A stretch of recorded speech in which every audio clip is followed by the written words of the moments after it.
Key transfers for USC and UCLA are denied eligibility in court. Hey guys, Matthew Stafford practiced for 2 days in a row. And Mookie Betts returning to right field isn't happening anytime soon for the Dodgers. Good morning. I'm James. And this is your daily dose of sports and snark for the greatest sports city in the world, Los Angeles. This is the faithful Angelenos morning report. It is August 20th, 2025. I am now in Minneapolis, Minnesota for work because, again, we're spreading the gospel of LA sports from all across the fruited plain. And if you'd like to even know about LA, click the like button. Click the subscribe button. There's a notification bell. Hit that. It'll let you know when we drop new content. Sharing is caring. Let people know we exist. By all means, comment. Now, before we go through the news and notes, a quick look at the scoreboard. Dodgers to Colorado. Dodgers win 11-4. The Dodgers' magic number, by the way, falls to 35. Meanwhile, today, the Dodgers are at Colorado at 5:40. It is Galaxy Game Day. It is the League's Cup quarterfinal. Pachuca is in town. That game starts at 7:45. And Dallas is at the Sparks at 7.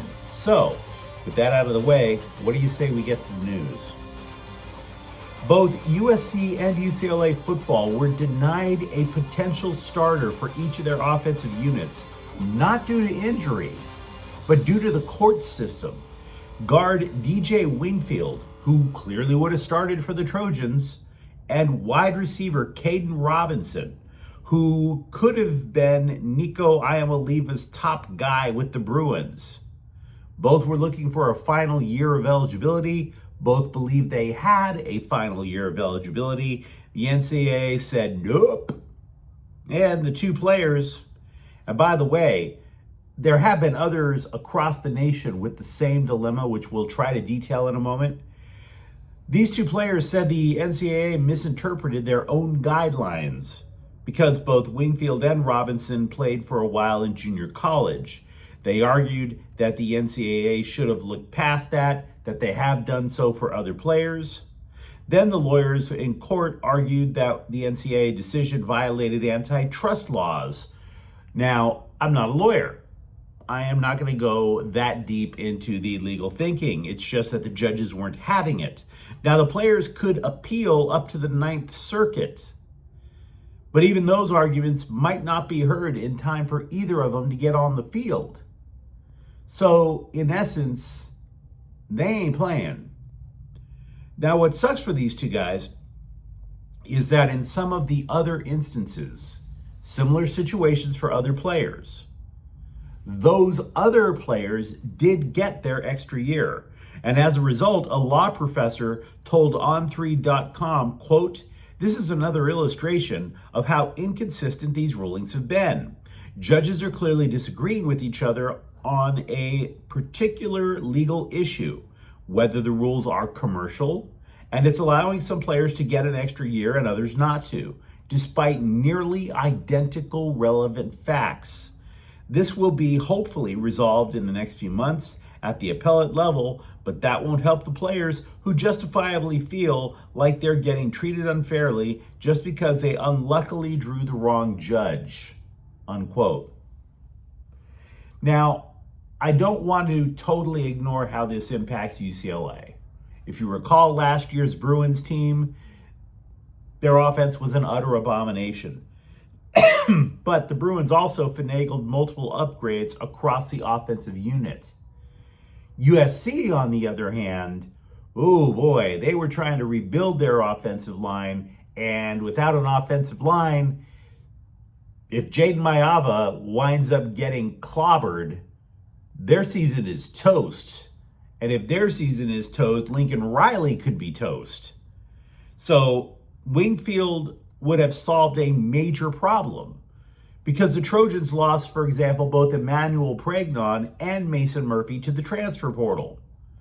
Pregnon, by the way, who plays the same position as Wingfield, has been ranked as the best interior offensive lineman in college football by some of the periodicals that I've read. Lincoln Riley said USC will likely look to Justin Ta'uanunu as the next man up at left guard. If they do, it would set up a chain reaction. Tobias Redmond could wind up playing another position on the line. So make no mistake, this hurts the Bruins, but it also damages the Trojans quite a bit deeper. They really would have liked a guy like DJ Wingfield to stabilize the interior offensive line. Now, you let me know, of course, what you think in the comments thread. Matthew Stafford has practiced on consecutive days for the Rams. Sean McVay is calling it progress, which I presume it is. McVay said Stafford faced a live pass rush, moved around in the pocket. Said McVay, quote, "Backs can be a volatile thing. This is definitely positive progress, but what I think you want to be able to say is, hopefully after a few minutes, settle down. Am I feeling good? Do I wake up tomorrow still feeling good?" McVay would not say whether the 37-year-old Stafford was given additional epidural injections. Now, for those of you who've heard that word, but they don't know exactly what it is, it happens a lot for women during childbirth. What happens is the doctor would inject a sedative in this super tiny space between the vertebrae and the spinal cord. Do you really want a needle going in the spinal cord? Not particularly. So you kind of don't want to have a little bunch of pinpricks going back there during the course of the year. Meanwhile, Stafford will face the Scribes on Thursday. Now, I'm not trying to tell you that a bunch of plump, flubbery, crabby little wordsmiths are as dangerous as an NFL defensive lineman. Not going to go there. But they're going to have a lot to discuss, wouldn't you say? Not the least of which is, hey bro, sure looks like your last ride now, don't you think? Why'd you keep us all in the dark? Did you keep the Rams in the dark when you were negotiating that contract?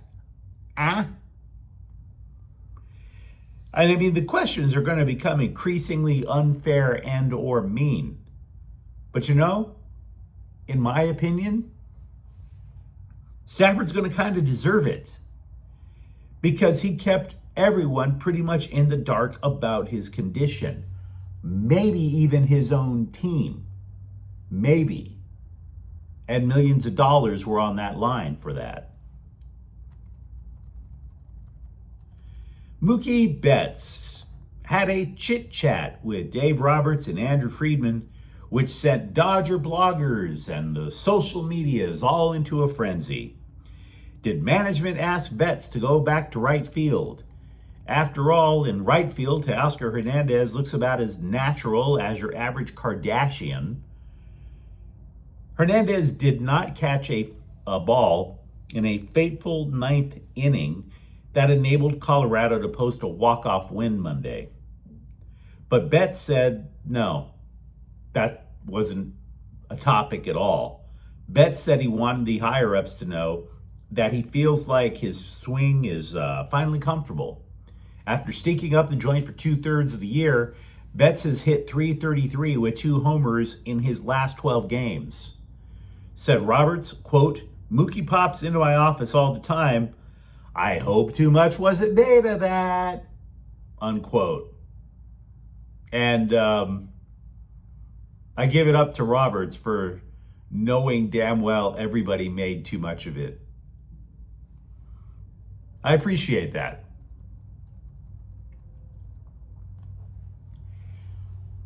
There's real Chargers news, and then there's fake Chargers news. So, of course, the Scribes went after the fake Chargers news like a cat going after a laser pointer. The fake news is Justin Herbert is dating a pop star that I've never heard of. Well, he may be dating this chick. But to me, it's fake news because I don't see how that really matters to the on-field product. Quarterbacks bag hot chicks. Who knew? Aside from all of us ever since high school, right?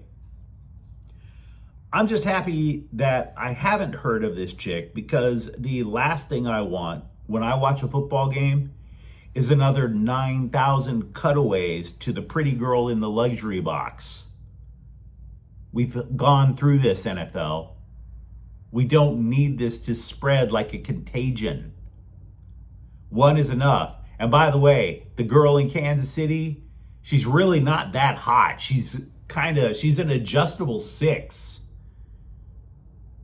And it also might have looked like she's had some work done lately to try to still look like she's not in her 30s.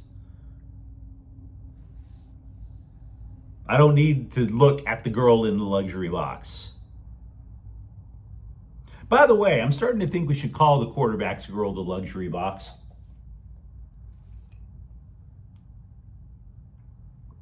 But I digress. So that was the fake Charger news. The real Charger news is guard Mookie Betts has returned to practice. We don't know if that means he'll be ready to go week 1. He has missed 2 weeks of practice. He didn't participate in team drills. Hell, we don't even know how he got injured in the first place. So, again, that's your real news. Meanwhile, over in Westwood, Mick Cronin went on a podcast I don't listen to and said the Bruins have a breakout candidate in-house, meaning not from their transfer portal haul, sophomore guard Trent Perry. He only played in 20 minutes. He only played more than 20 minutes in 5 games last year. But as for the upcoming season, quote, Trent's going to have a great year. The problem last year was we needed to win, and I had guys that were older than him. Now, obviously, he's back. A few of our guys that I loved dearly moved on. So, obviously, I believe in Trent. Would he have been just as good, maybe, if not better, by the end of the season?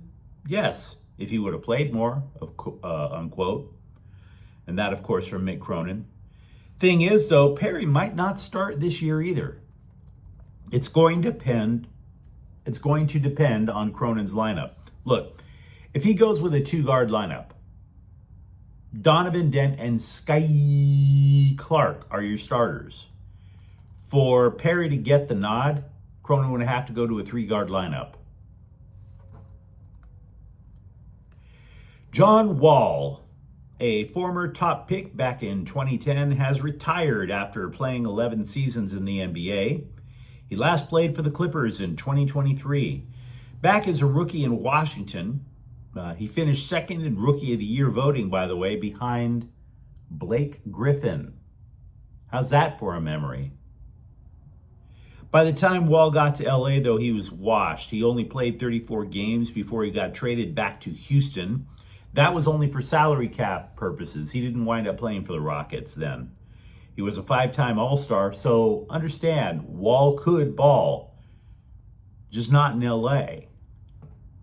But I don't bring that up to clown John Wall because, again, he had a decent career. What I am trying to remind you is that the Clippers, even without John Wall, are the oldest team in NBA history right now. Is that something that would be, as the kids say, sustainable? I'm not so sure. But you let me know what you think in the comments thread. Talk to me about how this court decision could hinder USC or UCLA. For that matter, Stagford practicing. Are you starting to feel a little easier about things, Rams fans? And if you enjoyed this update, don't forget to subscribe to Faithful Angelenos. We're talking LA sports every single day. Thank you for watching. I'm James, and we'll be back tomorrow. Faithful Angelenos is a Corte El Queso production. Take care.